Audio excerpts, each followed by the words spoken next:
Seja bem-vindo, seja bem-vinda. Está começando o Ciência e Existência.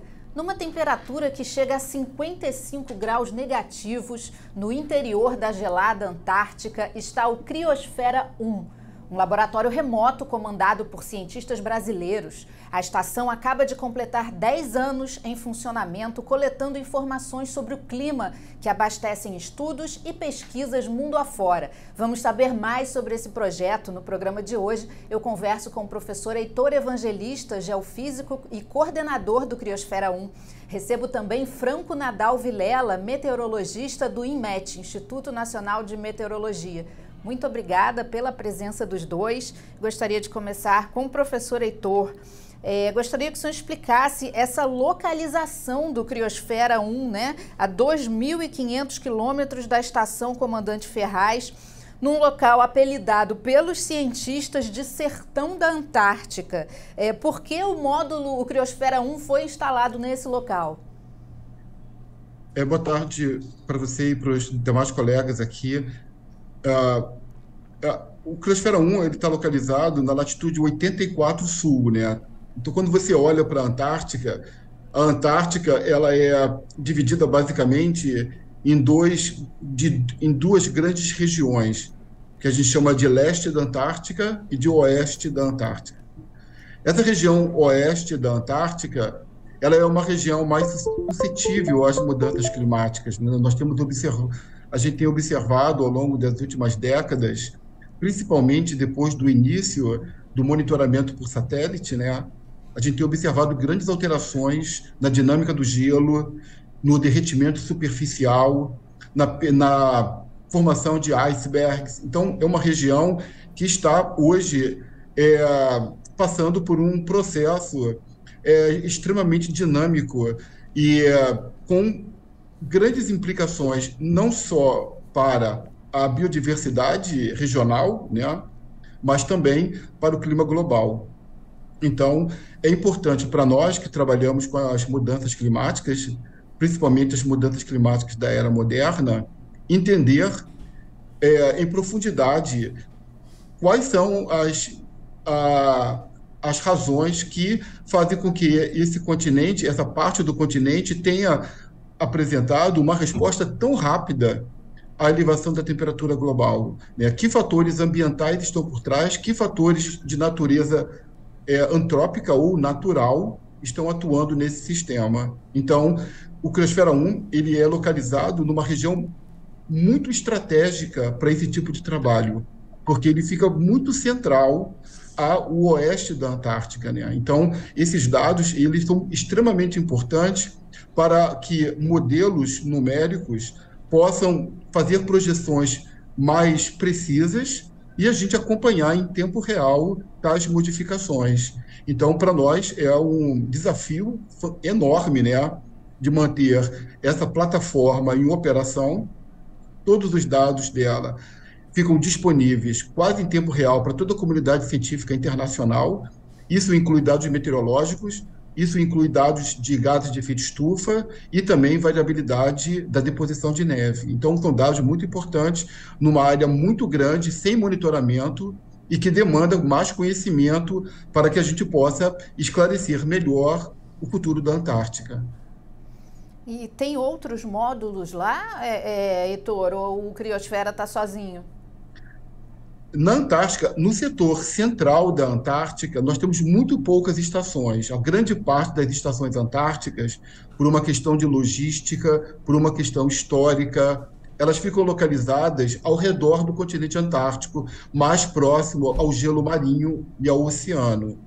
No centro da Antártica, existem poucos projetos em andamento que operam durante períodos de verão e inverno. Nós temos muito orgulho em dizer que o Laboratório Criosfera 1 é um dos únicos laboratórios geofísicos que operam verão e inverno ininterruptamente no centro da Antártica, enviando dados em tempo real. Então, isso é uma coisa que realmente nos dá muito orgulho.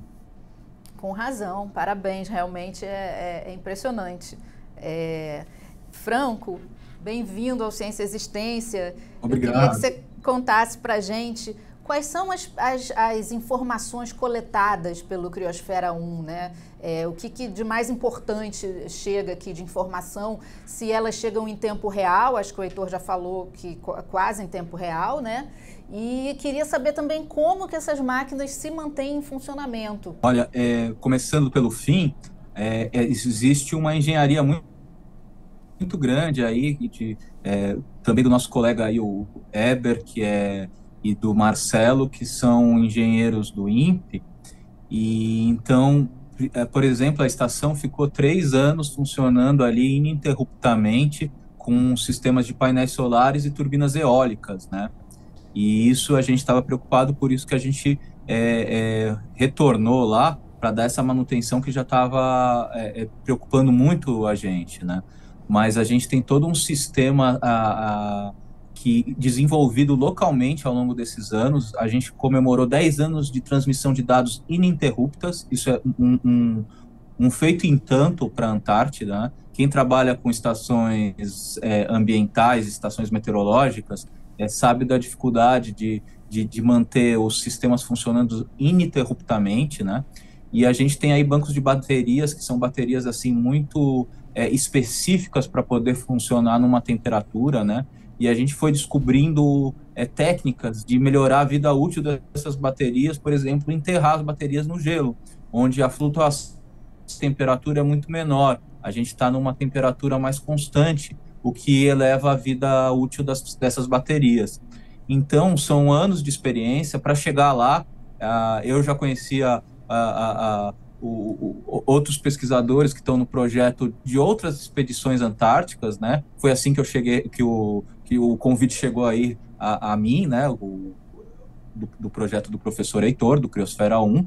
Então, a gente já tem experiência de outros anos, de outros experimentos na Antártida, né? E isso tudo vai se construindo e vai se melhorando a cada temporada, que a gente vê a necessidade de melhoras e adaptações, né? Agora, os dados principais, não os dados principais, mas os dados em tempo real que a gente tem agora, são os dados principalmente meteorológicos, tá? E de qualidade de ar. A gente tem dados, então, na parte de qualidade de ar, a gente acabou de instalar na nossa última visita de ozônio, tá? Temos concentração de gás de CO2, né? De dióxido de carbono. A gente agora também tá com novos sensores que estão medindo ultravioleta A e ultravioleta B, e desde 2011, 2012, a gente mostra temperatura, umidade relativa do ar, velocidade de direção do vento, pressão atmosférica, deposição de neve, temperatura da neve, radiação solar global que chega lá. Esses são os sensores e os dados que estão chegando em tempo real. E uma coisa importante, essa estação está numa rede mundial de dados, né? A WinMet é o representante da Organização Meteorológica Mundial, e o Brasil coloca os dados dessa estação antártica, que ainda é o continente menos monitorado, dentro dessa base de dados mundial, que todo mundo tem acesso. É um dado amplo, de ampla e livre divulgação e acesso, né? Isso é muito importante. Então, esses dados estão aí de hora em hora, ao longo de mais de 10 anos ininterruptos. Temos uma série maior que 10 anos, chega a quase 12 anos de dados a nossa série. Incrível. É o continente menos monitorado, você falou isso? Isso sem dúvida, sem dúvida. A Antártida ainda, por mais que você tenha aumentado o número de estações e tem algumas estações, você tem muita gente, não, a Antártida ainda, em termos é um grande vazio, né? É um grande vazio. Então, qualquer dado que a gente consiga lá já pode render uma pesquisa, entendeu? Isso a gente viu muito claramente agora nessa última temporada, né, professor? Que a gente começou a estudar melhor o ultravioleta A e o ultravioleta B e a relação com o ozônio troposférico, né? Vocês estiveram lá quando, da última vez? Nós estivemos agora em dezembro e começo de janeiro. Passamos lá 4 semanas acampados sob condições aí de temperaturas mais de sensação térmica abaixo dos -40. porque a temperatura é um dado importante, mas para quem está trabalhando lá, a sensação térmica que é a grande questão, que é o quanto o vento te rouba de calor. Então, a gente trabalha lá em lugar, por exemplo, tem uma média assim de ventos de 40 km por hora facilmente, a gente consegue, de média, isso não são rajadas, né? Então, a sensação térmica é a nossa maior preocupação que a gente tem em termos de hipotermia e trabalho externo, né? Então, são condições bastante duras lá de trabalho. E é verão lá nesse período que vocês vão? Qual é a estação? Isso, é verão, como no hemisfério sul, só que a gente está abaixo do círculo polar antártico, né? Então, o que quer dizer? Do círculo polar antártico até o Polo Sul, a gente tem, por exemplo, dias de 24 horas. Então, o Sol fica dando volta, sempre está dia, sempre tem uma claridade, e o Sol, quando, por exemplo, não tem nebulosidade, a gente consegue ver o Sol dando volta no horizonte, todo dia, toda hora é dia. É o famoso sol da meia-noite, mas não só da meia-noite, é o sol durante o dia inteiro dando volta. A gente convenciona os horários, mas são simples convenções, porque tá toda hora dia, né? Nossa, que coisa louca! Professor Heitor, o módulo do Criosfera 1 ele foi construído na Suécia, né? E veio para o Brasil antes de seguir para a Antártica. Como é que foi esse processo? Fala um pouquinho para a gente, por favor. Bem, inicialmente nós tínhamos interesse de montar esse laboratório no centro da Antártica, né? É importante a gente dizer também que todo o trabalho que a gente desenvolve hoje no centro da Antártica, ele teve sua origem, né? O embrião desse trabalho foi a nossa experiência na Estação Antártica Comandante Ferraz, né? Foi lá que nós adquirimos alguma experiência de Antártica, experiência sobre as missões antárticas, entende? E durante muitos anos nós operamos na Estação Brasileira, né? Na Estação Brasileira e em algumas ilhas ao redor da Ilha Rei Jorge, onde está localizada a Estação Brasileira. Então, lá foi, na verdade, o nosso V0, assim, né, de experiência sobre a Antártica, né? Então, nós avaliamos rapidamente que, para a gente poder entender melhor a questão das variabilidades climáticas na Antártica, a gente precisaria realmente sair da Estação Brasileira, né? Não só usar os dados da Estação Brasileira, mas também coletar dados no centro da Antártica, né? Então, por quê? Porque, dentro do ponto de vista geográfico, nós ficaríamos muito limitados se ficássemos apenas fazendo pesquisa climática onde está localizada a Estação Brasileira. Lá é um local, hoje, muito importante para esse tipo de estudo, né? Mas é apenas um ponto de trabalho, né? Então, nós fizemos aí uma empreitada importante, né, de montar um laboratório mais avançado no centro da Antártica, né? E lá no centro da Antártica, você precisa de uma arquitetura diferente, uma estrutura diferente, materiais diferentes, né? Então, eu procurei uma empresa, que é a Berco, que é uma das empresas que faz grandes quantidades de containers polares, né? Uma empresa que tem já uma tradição no mercado de não só no Ártico, mas na Antártica, né, trabalhar e desenvolver módulos de pesquisa para aqueles ambientes, né? Então, o que nós compramos lá na Suécia foi, na verdade, o estado da arte dos módulos polares, né? Então, o que a gente tem no Criosfera 1 é o que os melhores programas do mundo também têm. Então, esse módulo ele veio da Suécia para o Rio de Janeiro, né? E depois do Rio de Janeiro, ele foi para o INPE, né? Então, lá no INPE, nossos colegas engenheiros do INPE nos ajudaram a instalar os sensores, a instalar os painéis, a instalar o sistema de energia, toda essa questão de mecânica, instrumentação, e tudo feito com o apoio do sistema de satélites do INPE, né?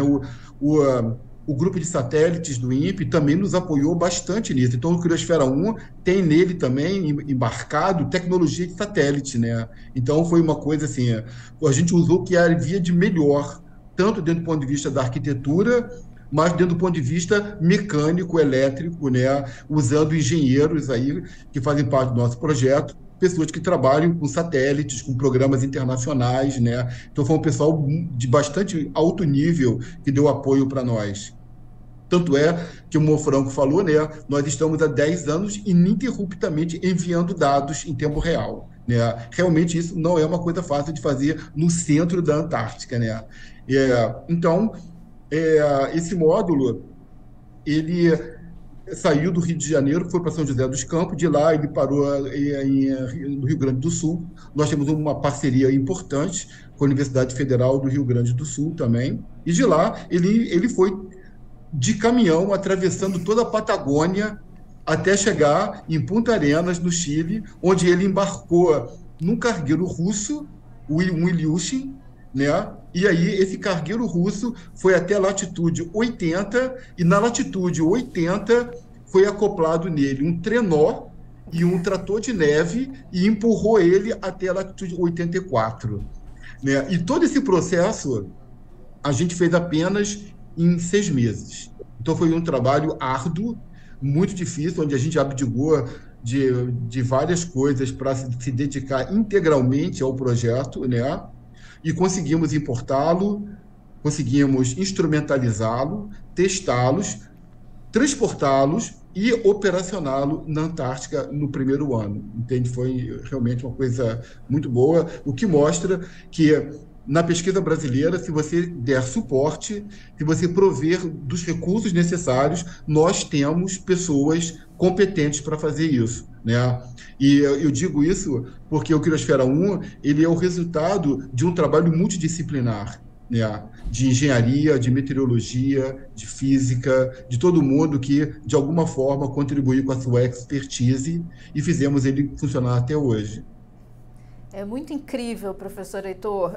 Eu fico olhando essas coisas assim e eu fico de boca aberta, porque como uma pessoa leiga nesse assunto, eu fico me perguntando, não tem perigo ali daquele gelo quebrar e ele afundar? Ele está seguro lá? Não tem ninguém tomando conta? Como é que é essa situação? Não, de fato. Veja bem, você montar um laboratório sobre o manto de gelo da Antártica, né, que é um sistema... o manto de gelo da Antártica, como qualquer geleira em qualquer lugar do mundo, ele é um sistema dinâmico, né? Ele se move, né? E ele não é como uma rocha numa montanha, né? Ele se move o tempo inteiro e, nesse processo, ele produz fraturas no gelo, né? Que a gente vê na televisão, né? São aquelas gretas que tem nas geleiras, né? Então, esse processo ocorre porque o gelo ele é dinâmico e ele tem uma certa elasticidade, né? Então, nesse processo, ele acaba também criando fraturas, né? Então, quando a gente vai ao Criosfera 1 e sobrevoa a região, a gente observa em vários campos de gelo a presença dessas gretas que se formam ao longo do tempo, né? Se você me falar, pode aparecer uma greta exatamente onde o Criosfera está? A resposta é sim, pode ocorrer a qualquer momento, entende?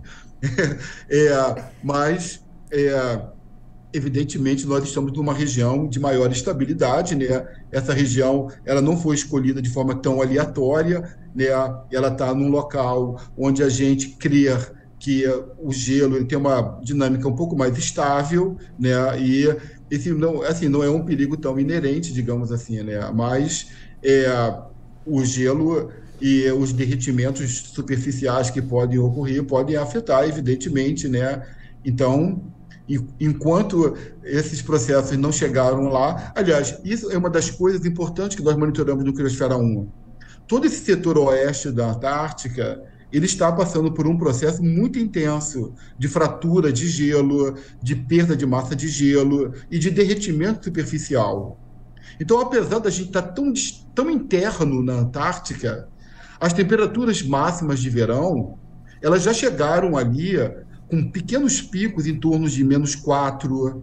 E isso é uma coisa, assim, preocupante porque o derretimento do gelo naquelas condições lá de temperatura, de radiação solar, faz com que o derretimento superficial ele não ocorra no 0 grau. Em menos 1,5, você já começa a ter derretimentos superficiais. E nós já estamos ali chegando num patamar de -4, -3. Nós tivemos durante agora, o ano de 2022, um evento que a gente chama de rios voadores, exatamente como ocorre aqui, a Amazônia transporta calor e umidade em direção ao Atlântico, né? Mas na Antártica esses processos também ocorrem. Você tem transporte de calor e umidade que surgem em áreas oceânicas em torno da Antártica e transportam calor para lá. E nós observamos esse ano um aumento de até 23 graus em poucos dias, né? Então, isso é uma coisa, é um fenômeno que nós estamos estudando ainda, né? Que é chamado, é uma onda de calor no centro da Antártica, né? A temperatura, ela só não ficou positiva porque ela estava muito negativa. Então, ela continua negativa, né? Mas se tivesse acontecido esse mesmo fenômeno em dezembro, janeiro ou fevereiro, nós teríamos lá uma temperatura positiva. Ou seja, é alguma coisa que realmente precisamos entender, avaliar a frequência disso e sua intensidade, né? Então, nós estamos realmente ali no local onde essas mudanças, essa dinâmica, ela é bastante intensa e muito mais do que nós imaginávamos. Professor Heitor, -4 no meio da Antártica é um calorão, né? Impressionante. A gente vai continuar conversando sobre isso. Eu vou fazer um pequeno intervalo. Ciência e Existência volta já já. Não sai daí.